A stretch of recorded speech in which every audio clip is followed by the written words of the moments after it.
그 이름을이라고 하는 제목으로 말씀 나누겠습니다. 네.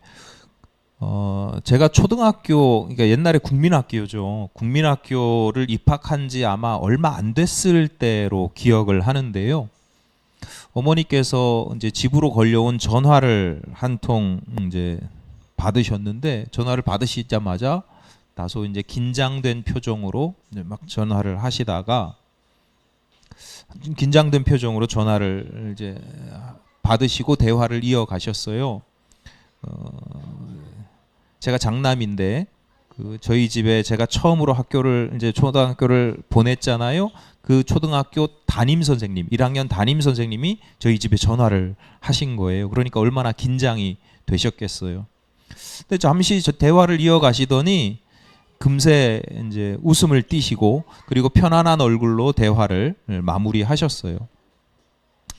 선생님께서 전화하신 이유가 뭐냐면, 특별히 전화를 하신 이유가 뭐냐면, 이제 전날에 숙제를 내셨는데, 숙제가 뭐였냐면 자기 가족 이름을 적어오는 숙제를 냈었어요.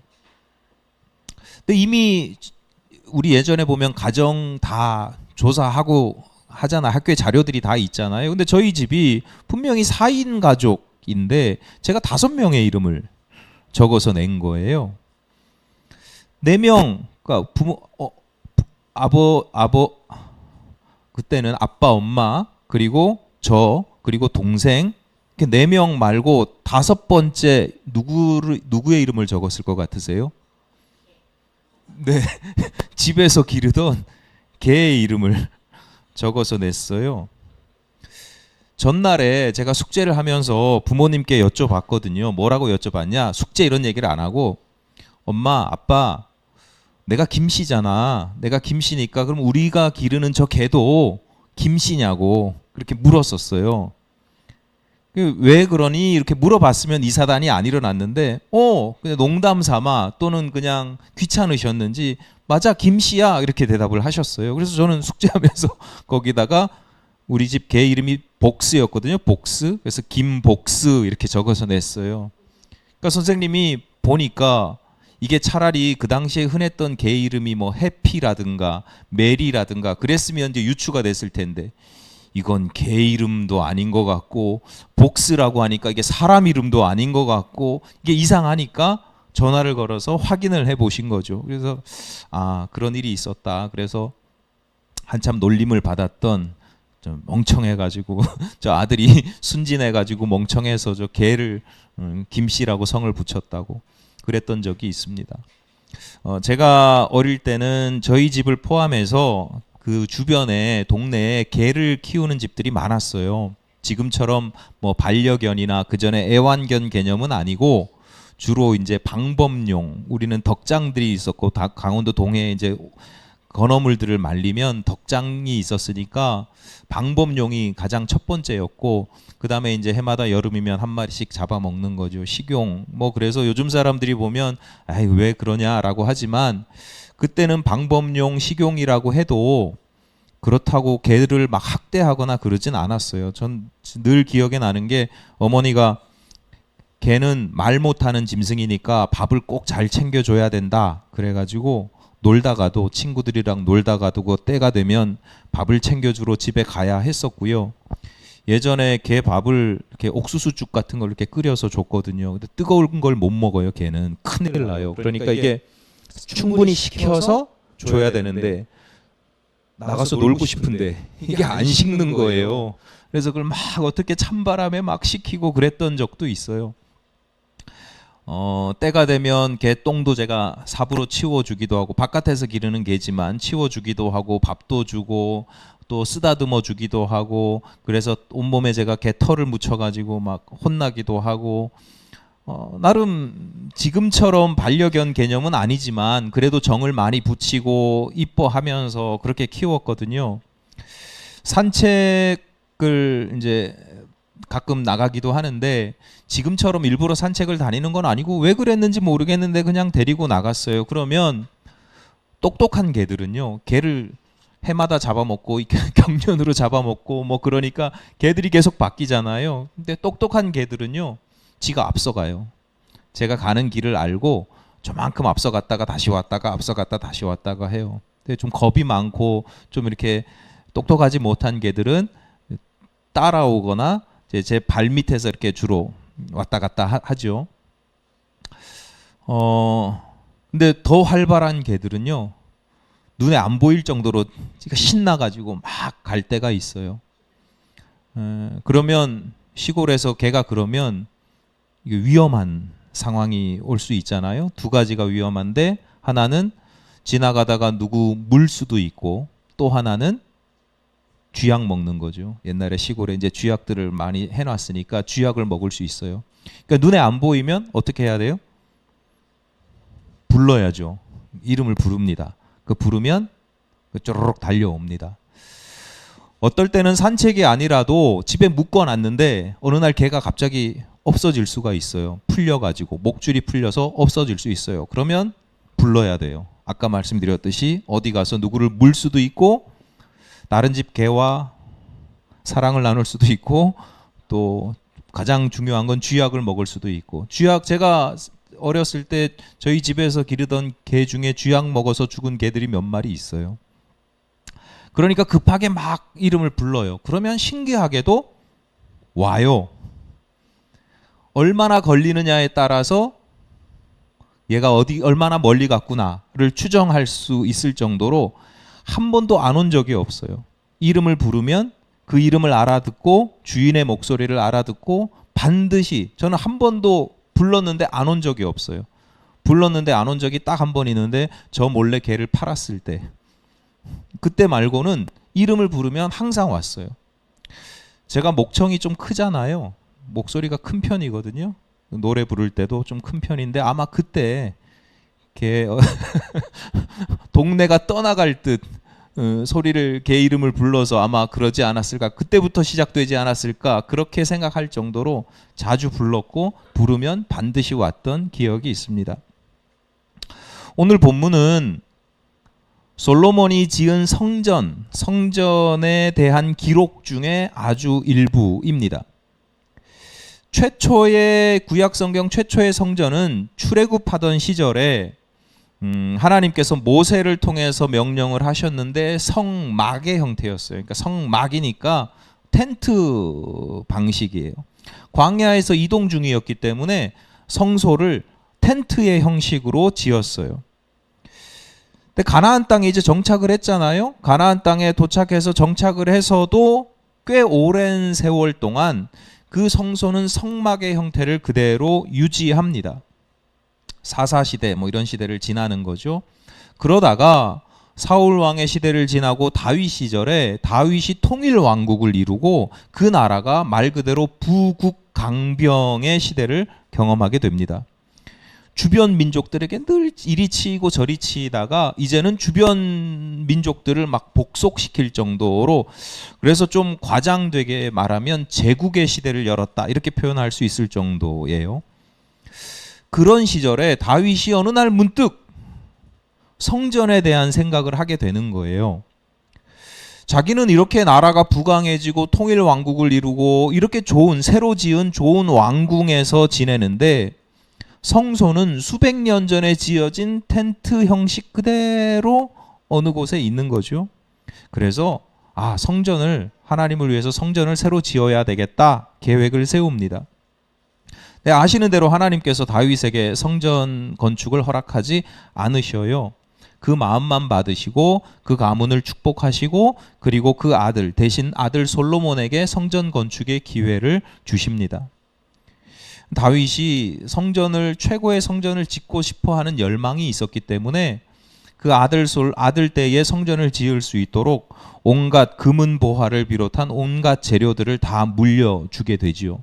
그래서 이제 솔로몬이 성전을 짓게 되는데, 솔로몬 시절은요, 다윗이 이룬 토대 위에 더 부강한 나라를 이룹니다. 그래서 이스라엘 역사상 가장 강력하고 부요했던 시절이 아닐까 그렇게 손꼽고 있는데요. 게다가 성전을 지을 수 있도록 아버지가 여러 가지 아버지 다윗이 뭐 온갖 재료들 좋은 재료들은 다 주었죠. 그다음에 유언도 있잖아요. 반드시 이렇게 해라. 유언도 있었습니다. 그러니까 결과적으로 솔로몬이 성전을 짓긴 짓는데 억지로 또는 마지못해서 짓는 게 아니라 최선을 다해서 최고로 성전을 짓습니다. 최고급으로 지어요. 그러다 보니까 성전을 짓는데 그 성전의 모델은 성막이에요. 성막의 기본적인 구조를 모델로 삼지만 건축 규모, 건축 양식, 건축 재료가 다 달라져요. 뭐 어마어마하게 달라지죠. 그러니까 예전에 성소가 천막이었다면 이제는 천막이 아닌 3층짜리 석조 건물. 석조 건물도 뭐 많이 업그레이드가 된 건데 그걸 3층으로 지어요. 이스라엘 땅에는 그 정도 규모의 건물을 지탱하려면 기둥이 필요한데 물론 외벽 쪽은 그 돌들이 바위 그 석조가 돌이 기둥 역할을 하지만 이게 3층으로 되다 보니까 그 중간중간에 기둥이 필요하잖아요. 근데 이스라엘에서는 기둥으로 삼을 만큼 좋은 나무가 자라질 않아요. 그러니까 기둥 재료로 좋은 나무를 수입해 옵니다. 외국에서 수입해 와요. 백향목 이런 걸 수입해 와요.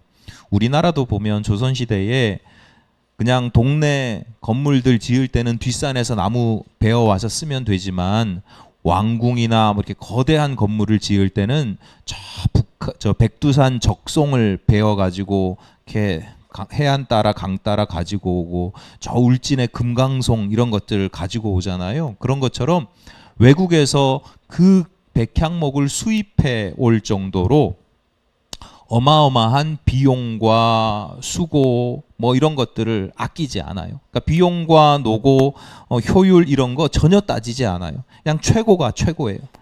그러니까 무조건 최고가 중요한 거예요.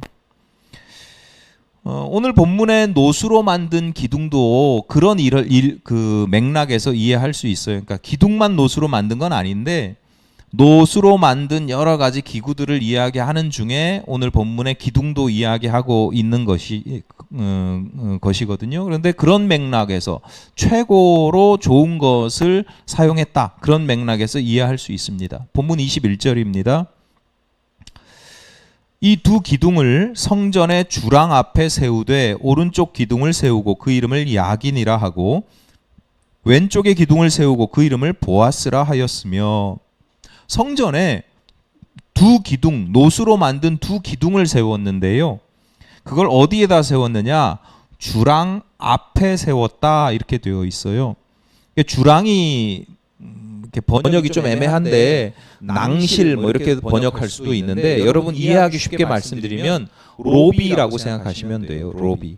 그러니까 어디 큰 건물, 로비가 있는 건물들이 주로 큰 건물이죠. 대형 고급 백화점, 극장, 뭐 병원 이런 데 보면 큰 홀이 있잖아요. 홀이라고 생각하시면 돼요. 딱 들어가자마자 현관 앞에 들어가자마자 맞이하는 큰 홀이라고 생각하시면 돼요. 근데 그 기둥을 그 홀의 중간이나 그 밑에다가 세운 게 아니라 어디다 세웠다고요? 주랑 앞에 세웠다는 거예요. 홀 앞에 세웠다는 거예요. 그러니까 이게 모양은 기둥의 형태인데 이게 실제로 무언가를 떠받치기 위한 용도가 아니에요. 그러니까 기둥이면 뭔가를 떠받쳐야 되잖아요. 근데 떠받치기 위한 용도가 아니고 전면에 세웠어요. 그래서 건물이 있으면 현관 바로 앞에 세웠는지 현관과 붙여 세웠는지 몰라요. 정확하게는 모르는데 그 앞에 세운 거예요. 적절한 표현을 찾기는 어려운데 그래서 이게 일종의 용도가 뭐냐? 일종의 장식으로 봅니다. 장식. 성전 전면에 세워서 이 성전의 얼굴 역할을 하는 거예요.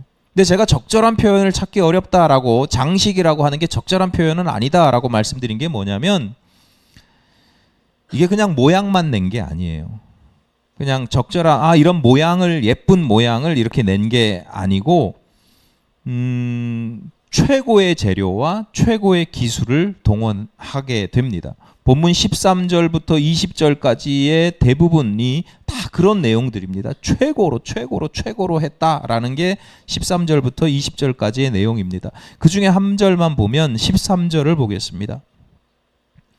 솔로몬 왕이 사람을 보내어 히람을 두로에서 데려오니, 그러니까 이스라엘에서는 그 당시 이스라엘에서는 그 정도의 규모의 놋제품을 다룰 만한 기술자가 없었습니다. 그래서 그 근처에 저 북쪽에 있는 두로라고 하는, 요즘 말로 하면 선진국이죠. 그 두로라고 하는 곳에서 전문 기술자를 모셔와요. 물론 이 히람이라고 하는 사람이 유대인의 피가 있긴 하지만 어쨌거나 외국인이에요. 외국인 전문 기술자를 불러서 모셔옵니다. 놋 기둥의 높이가 한 8m 남짓 되고요. 둘레가 한 5m 남짓 정도 되니까 이게 요즘으로 치면 에이 그 정도야 뭐 이렇게 생각할 수 있지만 그 당시의 기술 수준으로 보면 이게 어마어마한 기술이거든요. 게다가 그 위에 2m가 넘는 기둥 머리도 또 만들어요. 각종 장식을 또 더하는데 그물 모양, 사슬 모양, 200개의 석류 모양, 백합화 모양 이런 것들을 다 놋으로 만들어야 돼요. 그러니까 이게 그냥 꾸미는 장식이 아니고 이게 어마어마한 기술과 비용과 뭐 이런 것들을 동원한 거죠. 그러니까 그런 성전 앞에 세워져 있는 놋기둥을 바라보는 사람들의 마음이 어떻겠어요? 와, 이게 어디서 보도 듣도 못한 것을 보게 되는 거예요. 그 크기와 모양과 기술에 압도되는 거죠. 제가 어제 뉴스를 제대로 보진 못했는데 그 무슨 수원의 무슨 필드? 뭐 스타필드? 뭐 상업 시설이 하나 들어섰는데 인파가 뭐 어마어마하게 몰려 들어가지고 난리가 났다고 그래요. 그런 거 생각하시면 보면서 여러 가지 생각이 들었는데 어쨌거나 그런 거 생각하시면 돼요. 성전 앞에 딱 서서 그 모습을 딱 보고 이야, 이 기가 막히구나. 감탄과 경탄이 쏟아져 나올 만큼 그런 모양으로 기둥을 만들었다. 그런데 뭔가를 떠받치는 기둥은 아니다라고 하는 거죠. 솔로몬은 왜 이 기둥을 만들어 세웠을까요? 이 성막에 없던 거거든요. 성막에는 없던 거예요. 왜 성막에도 없던 것을 이렇게 만들었을까? 그것도 비용과 노력과 기술을 다 동원해서. 그 유추해 볼 수 있는 본문이 앞서 읽은 21절입니다. 다시 보겠습니다. 이 두 기둥을 성전의 주랑 앞에 세우되 오른쪽 기둥을 세우고 그 이름을 야긴이라 하고 왼쪽의 기둥을 세우고 보아스라 하였으며, 그 두 기둥에요 이름을 붙였어요. 야긴, 하나는 야긴이고 하나는 보아스인데 이게 보통 사람들이 쓰는 이름 중에 하나예요. 그 유대인들이 쓰는 이름 중에. 그래서 야긴이라고 하는 뭐 제사장도 있고, 보아스 아시죠? 보아스 누구예요? 예? 루셋의 남편이 보아스잖아요. 그러니까 사람들이 그냥 흔히 쓰는 이름이에요. 근데 그 이름이 중요한 게 아니라 이름의 뜻이 중요한데, 야긴은 그가 세우셨다 이런 뜻이에요. 그러니까 하나님이 세우셨다 이런 뜻이고, 보아스는 힘, 능력, 권세 뭐 이런 것들을 의미해요. 그래서 룻기에 보면 보아스가 힘 있는 사람으로 나오잖아요. 유력한 자 이렇게 표현되거든요. 성막에는 없던 놋기둥을 세운 것도 특이한 일인데 그 놋기둥에 이름을 붙인 건 더 특이한 일이에요. 어떤 성구에도 이름이 안 붙잖아요. 법궤는 법궤일 뿐이에요. 법궤가 하나니까 뭐 이름 붙일 필요가 없어서 그럴 거야? 그러면 물두멍은 뭐 많은 어떤 성구에도 이름이 없는데 단 이 두 기둥에만 이름이 붙어요. 각각, 그것도 각각 야긴과 보아스라는 이름을 붙이고 그렇게 불려지게 합니다. 왜 그래요?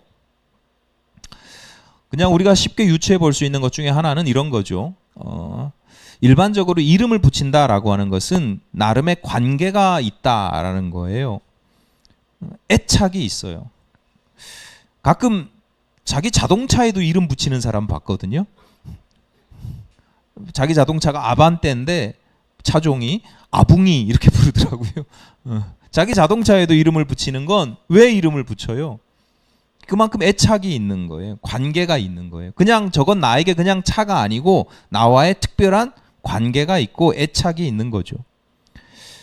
빨간머리 앤 아시죠? 빨간머리 앤이 하얀 꽃길을 지나면서 이름을 붙여요. 환희의 하얀 길 이렇게 이름을 붙여요. 베리 호수, 베리라고 하는 이름은 호수를 지나면서 반짝이는 물빛 호수라고, 저건 이제 나한테 반짝이는 물빛 호수야 라고 이름을 붙여요. 그리고 그날 저녁에 기도를 할 때 이렇게 시작합니다. 하늘에 계신 은혜로운 하나님 아버지, 환희의 하얀 길과 반짝이는 물빛 호수와 보니와 눈의 여왕을 만나게 해주셔서 감사합니다. 남들에게는 그냥 길이고 호수거든요. 그런데 이 빨간머리 앤에게는 너무너무 사랑스럽게 짝이 없고 그 풍경의 아름다움에 전율을 하니까 자기 나름의 이름을 붙이는 거예요. 하나님께 그날 저녁에 바로 감사의 기도를 드릴 정도이지요. 솔로몬이 성전 현관의 두 기둥에 이름을 붙였다라고 하는 것은 그만큼의 애착이 있었다는 것이고 감탄과 감격, 감동, 전율이 있었다는 것을 보여줍니다. 어떤 감동과 어떤 감탄이냐? 이 성전은 내가 지은 것도 아니고 내 아버지 다윗이 지은 것도 아니고 야긴 그가 세우셨다. 이건 하나님께서 세우셨다고 밖에 할 수가 없다라는 거죠. 이 성전을 통해서 하나님의 능력이 나타났도다라고 고백할 수밖에 없다. 이게 이성적이고 합리적이고 형식적인 고백이 아니라 내가 이름을 붙일 정도로 이름을 지어서 붙일 만큼 압도감, 경탄이 있는 강렬하고 강력한 신앙의 고백이었다. 그래서 더불어서 이 성전이 그런 야긴과 보아스 이름에 합당한 성전이 되기를 바라고 이 성전에서 예배하는 자들마다 하나님께서 세우시고 하나님의 능력이 나타나게 되기를 바라는 마음이 그 안에 담겨 있다라고 하는 것입니다. 제가 어릴 때 시골 교회 목사님이 성도들에게 보아스와 야긴과 같은 성도가 되어야 합니다. 이렇게 자주 이렇게 설교하시고 강조를 하셨어요. 성경의 맥락을 잘 모를 때는 보아스와 야긴과 같으면 어떤 성도가 돼야 되느냐, 교회를 바치는 큰 기둥과 같은 성도가 돼야 되겠구나 이렇게 생각했는데 틀린 건 아닌데 맥락은 그게 아니다. 기둥보다는 사실은 얼굴과도 같은, 성전의 얼굴과도 같은 성도입니다. 교회의 얼굴입니다. 그런데 오늘 본문을 조금 더 깊이 묵상해 보면 얼굴보다 중요한 건, 얼굴은 얼굴인데요, 얼굴보다 훨씬 더 중요한 것은 그 이름이라고 할 수 있습니다. 그러니까 얼굴이라고 하면 웅장하고 화려하고 압도될 만하고 경탄할 만한 얼굴, 그 면모를 갖추려고 하는 것, 그건 나쁘지 않은데 그 이름이 중요하다. 이 성전은 하나님께서 세우시고 하나님의 크신 능력이 나타나는 곳이라고 하는 이름이 되는 것, 그것이 훨씬 중요하다라고 하는 거예요. 오늘 우리는 성전의 시대가 아니라, 일명 성전의 시대가 아니라 성령의 시대를 살아가고 있습니다. 이런 시대에 우리가 어떻게 교회의 이름이 되는가? 사실 이미 우리는 교회의 이름이 되어 있는 경우가 많습니다. 예를 들어서 여러분들이 지인과 무슨 대화를 나누는데 우리 교회 이야기를 지인이 한다고 쳐요. 그 지인이, 내가 아는 친구가 예를 들어서 저랑 이야기를 하는데 우리 교회 이름을 뭐라고 불러요? 너네 교회잖아요. 너희 교회예요. 그 사람한테는 우리 교회가 우리 교회이고 너희 교회이지 분당교회가 아니에요.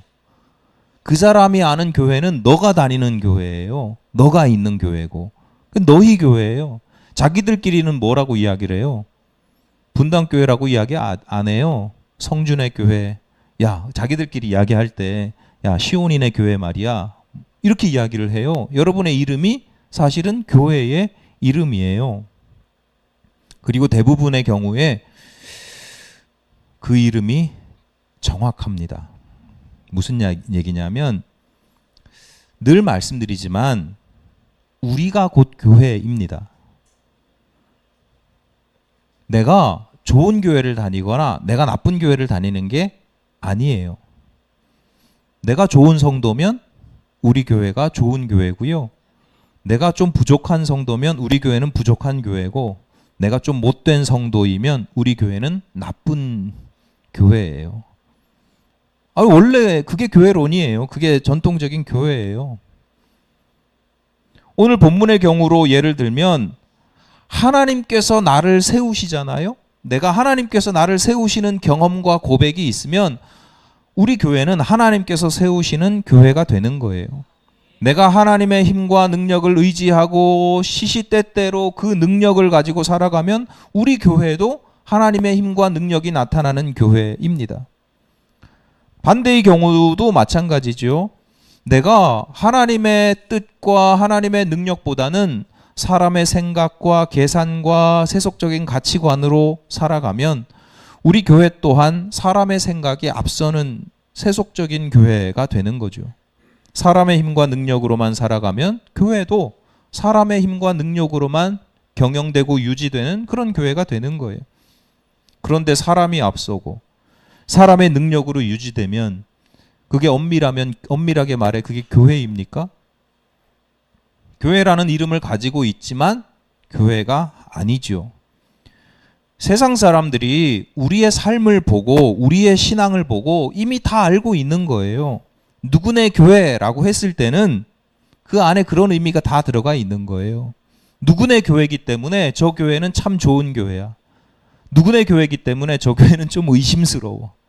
누구네 교회이기 때문에 저 교회는 교회가 아니야. 무슨 교회가 저래. 이런 의미들이 그 안에 다 들어가 있는 거예요.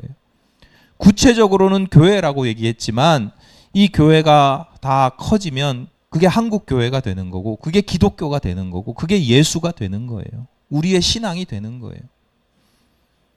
우리의 삶과 우리의 신앙이 곧 우리 교회의 이름이에요. 그렇게 불려지는 거고 그렇게 인식이 되는 거예요. 그러니까 여러분, 내가 우리 교회의 이름이 되어야 되겠다, 간판이 되어야 되겠다, 얼굴이 되어야 되겠다, 이런 생각보다도 훨씬 중요한 건 뭐냐면, 더 현실적인 기도의 제목이 되는 게 뭐냐면 내가 좋은 이름이 되는 거예요. 오늘 본문의 예를 들면 보아스와 야긴처럼 하나님의 힘과 능력, 하나님께서 세우심이라고 하는 이름을 갖는 거예요. 내가 하나님께서 세우시는 성도가 되고 하나님의 힘과 능력으로 살아가면 그게 나의 이름이 될 뿐만 아니라 우리 교회의 이름이 되고 기독교의 이름이 되는 거예요. 예전에 축구선수 차두리 기억하시죠? 지금 국가대표팀 코치로 일하고 있더라고요. 차두리가 유명한 이유 중에 하나가 이제 차범근의 아들이잖아요. 늘 차범근의 아들로 인식이 되고 있고 본인도 그걸 너무 잘 알고 있어요. 내가 축구선수로서 아버지를 넘어서지 못했다고 스스로 겸허하게 이야기할 정도예요. 그런데 얼마나 그걸 뛰어넘고 싶었겠어요. 아버지의 아들인 차범근의 아들이 아니라 그냥 나 차두리로 얼마나 살아가고 싶었겠어요. 2002년도 우리나라 한일 월드컵 때 국가대표 후보 선수로 발탁이 되거든요. 근데 그때 프로 선수도 아니고 대학생 신분이었다고 해요. 근데 대학생 신분에 국가대표팀으로 발탁이 되니까 저거 아버지 백이야 뭐 이런 이제 비난과 의심과 음모 뭐 이런 것들을 많이 받았고, 그래서 마음도 많이 힘들었다고 합니다. 후보였기 때문에 주전으로 뛰지는 못하고 후보 선수로 있다가 벤치에 앉아 있다가 가끔 이제 교체 선수로 투입된 적이 있는데, 한 경기에서 교체 선수로 탁 들어갔는데 상대방 골대 앞에서 오버헤드 킥을 한 거예요. 시저스 킥, 이게 몸을 뒤집어서 이렇게 차는 건데, 그 당시 우리나라 선수 중에 그렇게 공을 찰 수 있는 선수가 지금도 거의 없고, 아마 이강인 선수 한 명 정도 말고는 지금도 드문 일인데, 그 당시에 후보로 교체 멤버였던 선수가, 대학생 선수가 골대 앞에서 오버헤드 킥을 했어요. 너무 잘 맞았어. 너무 정확하게 잘 맞아서 이 공이 어디로 갔냐면 골키퍼 정면으로 갔어요. 그래서 골키퍼가 탁 잡았어요. 차두리를 아는 주변 사람들이 다 아쉬워하는 거예요. 그리고 뭐라고 이야기하냐면, 살짝만 빗 맞았으면 너무 정확하게 맞았다는 거죠. 살짝만 빗 맞았으면 그러면 대한민국뿐만 아니라 전 세계를 놀라게 했을 것이다. 슈퍼스타가 됐을 것이다. 그때 이후로 네 인생이 바뀌었을 것이다 라고 이야기를 할 정도로 기가 막힌 슛을 했거든요. 그런데 그 이야기를 차두리가 듣고 대답하는 것을 제가 듣고 깜짝 놀랐어요. 뭐라고 이야기하냐면, 야, 그때 골 넣고 그때 빗 맞아서 골 들어갔으면 너 슈퍼스타가 됐을 거야. 뭐 인생이 바뀌었을 거야. 이렇게 얘기를 하는데 차두리가 뭐라고 대답하냐면, 더 안 좋게 바뀌었을 수도 있습니다. 어린 나이에 너무 많은 것을 얻게 되면 빨리 시들어지는 법이니까요. 안 들어간 것에 만족하고 있습니다. 이렇게 대답을 하는 거예요. 제가 그 대답을 딱 들으면서 어떤 느낌을 받았냐면, 야, 이 사람 내공이 장난이 아니구나. 이 사람 영성이 정말 깊이가 있구나. 그 대답 중에 하나님의 하자도 얘기하지 않았고, 예수님의 예자도 얘기하지 않았고, 기독교의 기자도 얘기하지 않았고, 신앙의 믿음의 신자 아무 얘기도 안 했는데, 제가 그 이야기를 딱 듣는 순간 이 사람의 신앙의 고백이 느껴지는 거예요. 아, 하나님께서 정말 한 사람을 제대로 세우시고 정말 건강하게 잘 사용하고 계시는구나, 이런 느낌을 받았어요. 차두리는 축구 선수로서 더 높은 반열에 오르지 못한 것에 대해서 지금 자기 변명을 하는 게 아닙니다. 자기는 축구 선수로서 최고가 되기 위해서 늘 최선을 다했습니다. 열심히 했습니다. 그러나 최고는, 최고가 된다는 건 목표일 뿐이지 목적은 아니에요. 우리가 어디엔가 최고가 된다라고 하는 건 목표지, 그것 자체가 목적이 되어서는 안 되는 거예요. 그게 건강한 거예요. 우리들의 인생, 우리들의 신앙생활 마찬가지입니다. 내가 무언가를 이루어서 웅장해지고 화려해지고 무언가를 떠받칠 수 있는 힘을 갖는 것 때로는 필요합니다. 사람들에게 감탄을 주는 것, 뭐 감탄을 주는 삶, 이런 것도 좋습니다. 그런데 훨씬 더 중요한 것은 매 순간순간 하나님께서 그렇게 세워주시고 하나님께서 사용하시는 사람으로 살아가는 겁니다. 내가 얼마나 대단한 힘과 위용을 가지고 있느냐, 그것을 드러내느냐 하는 것보다 훨씬 중요한 것은 내가 가지고 있는 또는 내가 사용하는 아주 작은 힘이라도 그 힘의 원천이 하나님으로부터 공급되는 겁니다. 예를 들어서 내가 자주 넘어질 수 있어요. 내가 별로 이룬 것도 없어요. 그런데 끊임없이 다시 일어서는 거예요. 중요한 건 다시 일어서는 그때마다 하나님께서 공급하시는 힘과 위로를 받고 다시 일어서는 거예요. 불안과 염려가 엄습해 올 때가 많아요. 살다 보면 이런 일 저런 일 겪다 보면 불안과 염려가 엄습해 올 때가 있어요. 기도하는 가운데 기도만 하면 주님께서 주시는 평안을 누리는 거예요. 내게 불안과 염려가 아예 없는 용맹무쌍한 그런 삶을 살아가는 사람들이 아니라 힘들고 어려운 순간에도 기도하면 주님께서 주시는 평안을 누리는 거예요. 내가 최선을 다했지만 성과를 내지 못할 때도 있어요. 그럴 때마다 열등감이나 우울감에 빠지지 않는 거예요. 그럴 때 오히려 애썼다고 수고했다고 하시는 하나님의 칭찬을 듣고 당차게 살아가는 거예요. 힘들고 어려워도 절대로 주눅들지 않을 뿐만 아니라 불의와 타협하지 않고 불의 앞에서 당당하게 거룩하게 의롭게 살아가는 거예요.